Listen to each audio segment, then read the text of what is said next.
लड़की का नसीब। रामपुर गांव में मुरारी और मीरा दोनों पति पत्नी रहते हैं। उनके दो बेटे और एक बेटी है, मालती। घर में ये एक लड़की और पैदा हो गई। कितना अच्छा होता यदि तीसरा भी लड़का ही हो जाता। अरे पता नहीं भगवान ने कौन से कर्मों की सजा दी है। तभी मालती वहां खेलते हुए आ जाती है। दादाजी, मुझे नए जूते दिला दो ना। नया पुराना कुछ नहीं होता, अपने भाई के पहन ले। वो पुराने हैं और भाई को तो आपने नए दिलाए हैं। रे छोरी, छोरे की बराबरी ना किया कर। वो दोनों तो इस घर के चिराग हैं, हमारे और तेरे माँ बाप के बुढ़ापे के सहारे हैं। मासूम मालती को कुछ भी समझ में नहीं आता और वो ये सब सहते सहते बड़ी हो जाती है। मालती ने जैसे तैसे 12th पास कर ली। अब कॉलेज जाने की बारी आई। मीरा, तू ज्यादा परेशान ना हुआ कर। हमारे दोनों बेटे शहर की सबसे बड़ी यूनिवर्सिटी में पढ़ रहे हैं। जल्दी ही उनकी अच्छी नौकरी भी लग जाएगी और हम सब आराम की जिंदगी जिएंगे। हम पर तो भगवान की विशेष कृपा है जो हमें दोनों इतने अच्छे बेटे दिए। अपनी बेटी को भी घर का सारा काम अच्छे से सिखा दे ताकि अगले घर कोई कह ना आए। पापा, मैं भी कॉलेज जाना चाहती हूँ, मुझे भी आगे पढ़ना है। मीरा, शायद तेरी बेटी का दिमाग खराब हो गया है। इसको हवा में उड़ने की जल्दी है। इसे 12वीं तक पढ़ाकर भी मैंने गलती कर दी है। इसे अब मेरी आंखों के आगे से ले जा और घर का काम काज सिखा। मैं कॉलेज जाऊंगी। रे छोरे, ख्वाहिशों को लगाम दे। तू अब 17 साल की हो गई है। अब तो तेरा विवाह होगा। घर का काम सीख ले, यही आगे काम आएगा। मुझे पढ़ लिख कर अपने पैरों पर खड़ा होना है दादाजी। अरे तूने 4 किताबें क्या पढ़ ली कि तेरी तो जुबान कैंची की तरह चलने लगी। तभी बड़ा भाई बोल पड़ता है। पापा, भेज दो ना इसे भी कॉलेज। देखते हैं कि क्या करेगी। अरे ऐसे कैसे भेज दे कॉलेज? 3 साल का खर्चा पूरे 50,000 आएगा। 50,000 तो ज्यादा नहीं है, क्योंकि इन दोनों के कॉलेज में तो पूरे 7 लाख लगे हैं। ये बेटे हैं, पढ़कर घर में ही रहेंगे। और मालती, पराए घर चली जाएगी वो। पढ़ने में पैसे मैं खर्च करूं और कमा कर दूसरों को देगी। बहुत मिन्नतों के बाद मालती का एडमिशन कॉलेज में बीए की डिग्री के लिए हो जाता है। कॉलेज में लड़कियों का एक ग्रुप खड़ा है। तभी वहां मालती भी पहुंच जाती है। उनमें से एक लड़की रीटा कहती है, अरे भाई, सभी अलग हट जाओ। सूट सलवार पहनकर गांव की गवार लड़की आ गई है जिसने कॉलेज में तो एडमिशन ले लिया, लेकिन कैसे रहना है ये तो पता नहीं। सभी लड़कियां मालती पर हंसने लगती है। मालती को बहुत बेइज्जती महसूस होती है और वो रास्ते से अपने लिए एक जींस और टॉप खरीद लेती है। वो मन ही मन सोचती है, कल मैं ये पहनकर कॉलेज जाऊंगी और फिर देखूंगी कि कौन मुझ पर हंसता है। सबका मुंह बंद कर दूंगी। अगली सुबह मालती जींस पहनकर कॉलेज के लिए जाने लगी, लेकिन जैसे ही सबकी नजर उस पर पड़ी, इस लड़की ने तो हमें समाज में उठने बैठने लायक नहीं छोड़ा। अरे क्या जरूरत थी इसे कॉलेज भेजने की। ये जींस क्यों पहना है? आज से तेरा कॉलेज जाना बंद। अब तो तेरी शादी होगी। ये कपड़े बदल और मुझे लाकर दे। मुरारी मालती से वो कपड़े लेकर जला देता है। मालती के भाई, दादा, पापा सभी मिलकर उसकी शादी फिक्स करा देते हैं। मैंने मालती की शादी फिक्स कर दी है। अच्छा घर है और खूब सारे खेत भी है। एक बड़ा अच्छा परिवार है। लड़का क्या करता है जी, और कितना पढ़ा हुआ है? तुम जानती भी हो कि वो लोग कितने अमीर हैं। वहां हमारी मालती राज करेगी, राज। अरे लड़का ना भी कमाए तो भी उन लोगों को कोई दिक्कत नहीं आने वाली। ए जी, आप ये कैसी बात कर रहे हैं? उनकी एक मार्केट है और कई सारे घर हैं जिनका किराया आता है।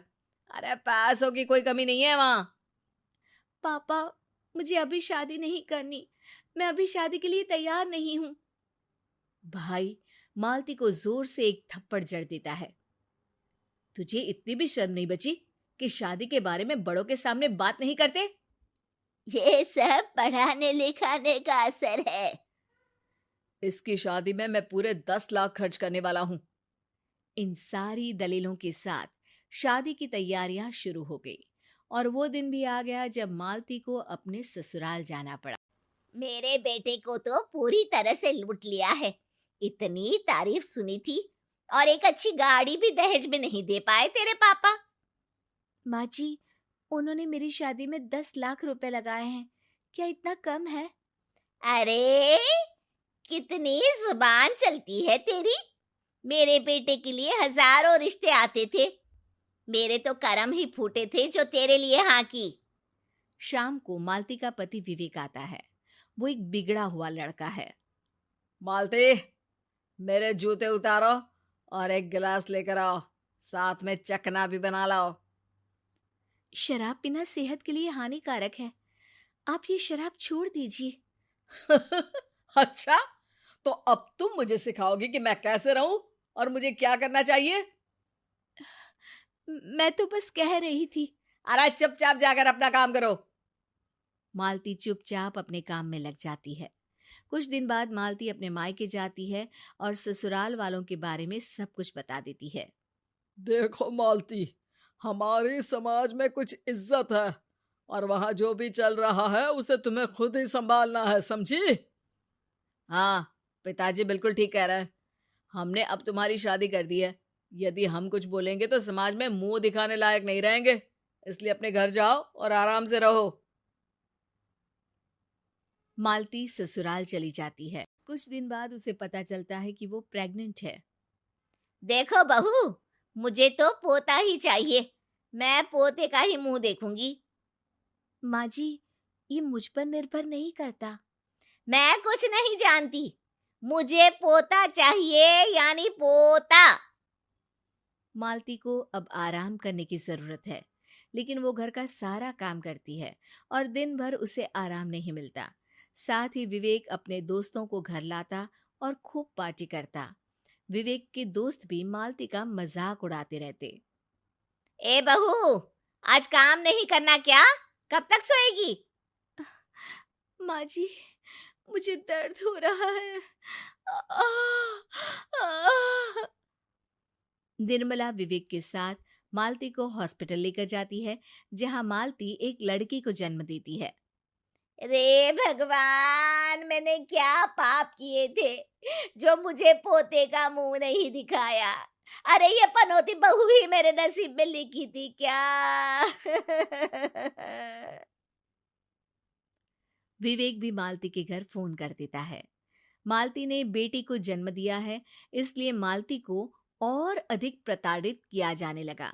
उसे दिन भर ताने मिलने लगे। मैं और मेरी बेटी आप पर बोझ है, तो आज मैं अपने घर जा रही हूँ। हाँ हाँ, तो जाना। तूने यहाँ आकर कौन सा हम पर कोई एहसान किया है? अरे हमारी जिंदगी में जहर घोला है, जहर। मालती अपनी छोटी बेटी को गोद में लिए अपने मायके पहुंच जाती है और सारी बात बताती है। देख मालती, कान खोल कर सुन ले, ससुराल ही तेरा घर है, हम तुझे अपने घर में नहीं रख सकते। मालती, तेरा तो नसीब ही खराब है, इसमें हम भी क्या कर सकते हैं? इसमें किसी की कोई कमी नहीं है, झुकना सीख ले, क्योंकि सबका अपना अपना नसीब होता है। मालती अपनी बेटी को लेकर घर के बाहर आ जाती है और मन ही मन सोचती है, मायके वाले कहते हैं ससुराल तेरा घर है, वहां जाओ। ससुराल वाले कहते हैं कि अपने घर मायके जाओ। नसीब मेरा इन लोगों ने मिलकर लिखा है और कहते हैं कि मेरा नसीब ही खराब है।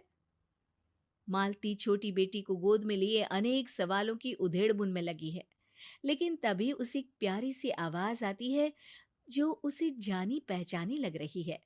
वो पीछे मुड़कर देखती है तो वो कोई और नहीं, उसकी स्कूल शिक्षिका है।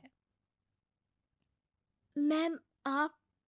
हाँ, तुम मेरे साथ चलो। अब तुमने सारे रिश्तों को जान लिया है, समझ लिया है।